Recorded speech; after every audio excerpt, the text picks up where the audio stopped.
Chapter 12, Council of War.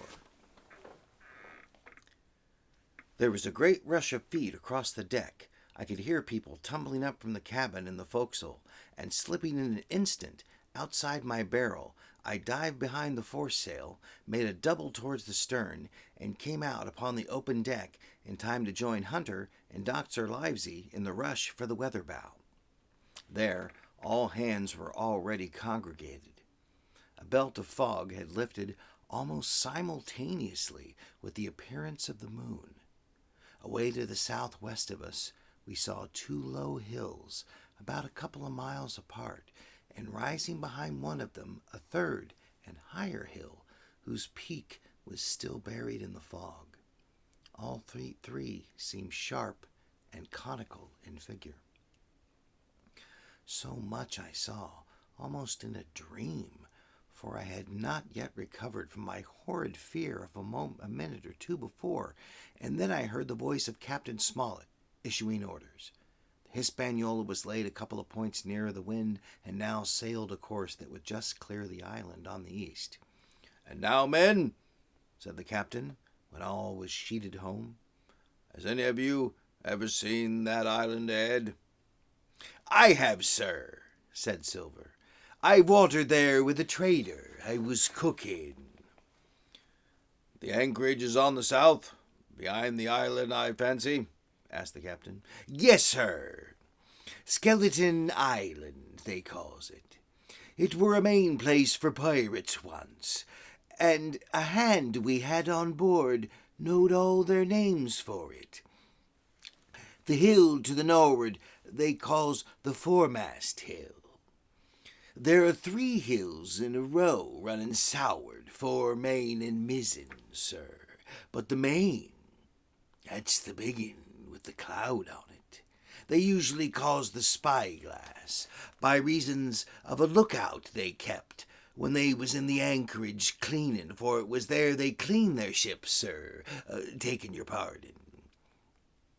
"I have a chart here," says Captain Smollett.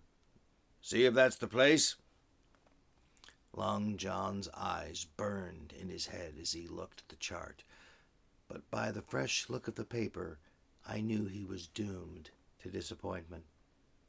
This was not the map we found in Billy Bones' chest, but an accurate copy, complete in all things, names and heights and soundings, with the single exception of the red crosses and the written notes. Sharp as must have been his annoyance, Silver had the strength of mind to hide it. "Yes, sir," he said, "this is the spot, to be sure, and very prettily drawed out. Who might have done that, I wonder? The pirates were too ignorant, I reckon. Ah, here it is. Captain Kidd's anchorage, just the name my shipmate called it. There's a strong current runs along the south, and then away nor'ward up the west coast. 'Right you was, sir,' says he, 'to haul your wind and keep the weather of the island. Leastways, if such was your intent as to enter and careen, and there ain't no better place for that in these waters.' 'Thank you, my man,' says Captain Smollett. 'I'll ask you later on to give us a help. You may go.' I was surprised at the coolness with which John avowed his knowledge of the island, and I owned I was half frightened when I saw him drawing near to myself. He did not know, to be sure, that I had overheard his counsel from the apple barrel, and yet I had by this time taken such a horror of his cruelty, duplicity, and power that I could scarce conceal a shudder when he laid his hand upon my arm. 'Aye,' says he, 'this here's a sweet spot, this island, a sweet spot for a lad to get ashore on. You'll bathe and you'll climb and you'll hunt goats, you will, and you get aloft on them hills like a goat yourself. Why, it makes me young again. I was going to forget me timber leg, I was. It's a pleasant thing to be young and have 10 toes, and you may lay to that. When you want to go a bit of exploring, you just ask old John, and he'll put up a snack for you to take along. And clapping me in the friendliest way upon the shoulder, he hobbled off forward and went below. Captain Smollett, the squire, and Dr. Livesey were talking together on the quarter-deck, and anxious as I was to tell them my story, I durst not interrupt them openly. While I was still casting about in my thoughts to find some probable cause, Dr. Livesey called me to his side.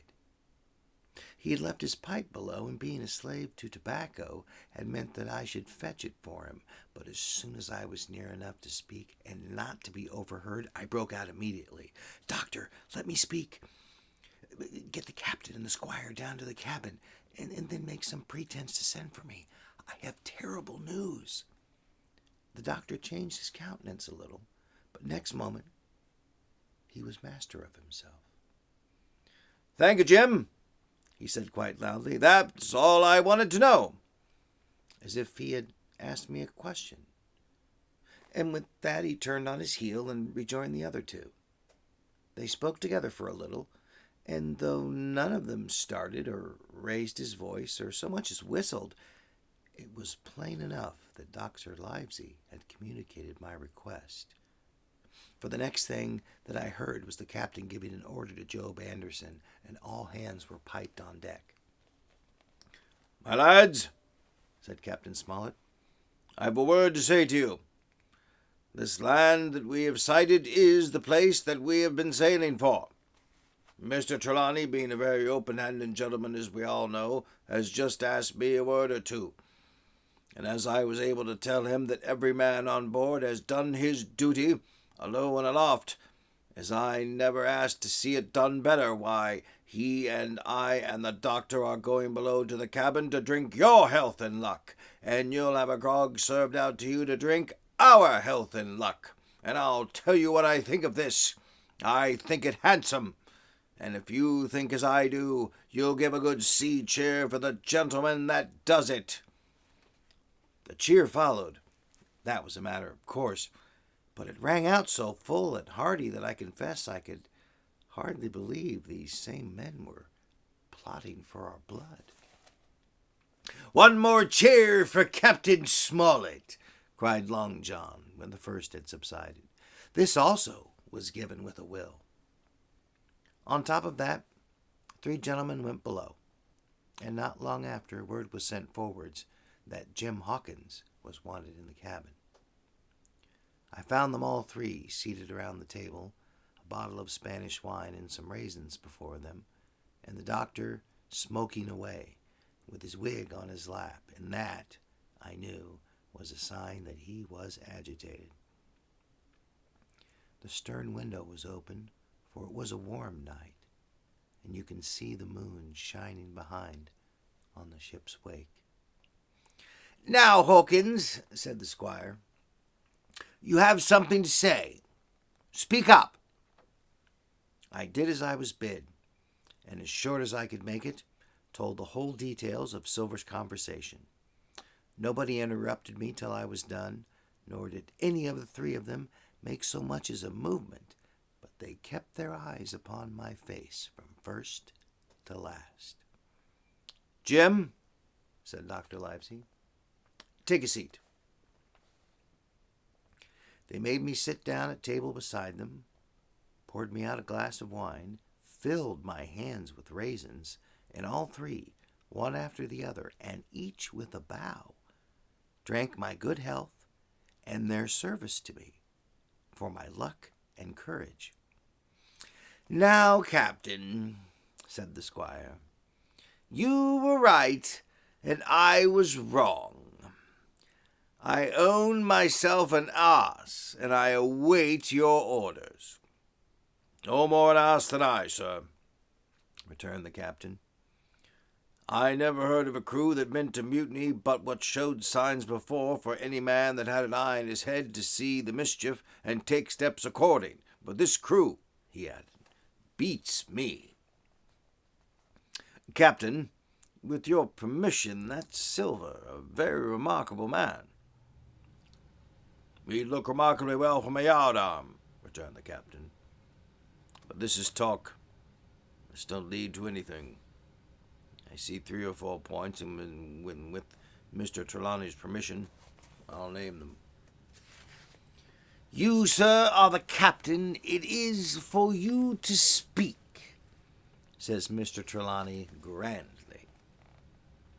First point, began Mr. Smollett. We must go on, because we can't turn back. If I gave the word to go about, they would rise at once. Second point. We have time before us, at least until this treasure's found. Third point. There are faithful hands. Now, sir, it's got to come to blows, sooner or later, and what I propose is to take time by the forelock, as the saying is, and to come to blows some fine day when they least expect it. We can count, I take it, on your home servants, Mr. Trelawney? As upon myself, declared the squire. 3, reckoned the captain. Ourselves make 7, counting Hawkins here. Now, about the honest hands? Most likely Trelawney's own men, said the doctor. Those he had picked up for himself before he lit on Silver. Nay, replied the squire, Hans was one of mine. I did think I could have trusted Hans, added the captain. And to think that they're all Englishmen, broke out the squire. Sir, I could find it in my heart to blow the ship up. Well, gentlemen, says the captain, the best I can say is not much. We must lay to, if you please, and keep a bright lookout. It's trying on a man, I know. It would be pleasanter to come to blows, but there's no help for it till we know our men. Lay to and whistle for a wind. That's my view. Jim here, said the doctor, can help us more than anyone. The men are not shy with him, and Jim is a noticing lad. Hawkins, I put prodigious faith in you, added the squire. I began to feel pretty desperate at this, for I felt altogether helpless, and yet, by an odd train of circumstances, it was indeed through me that safety came.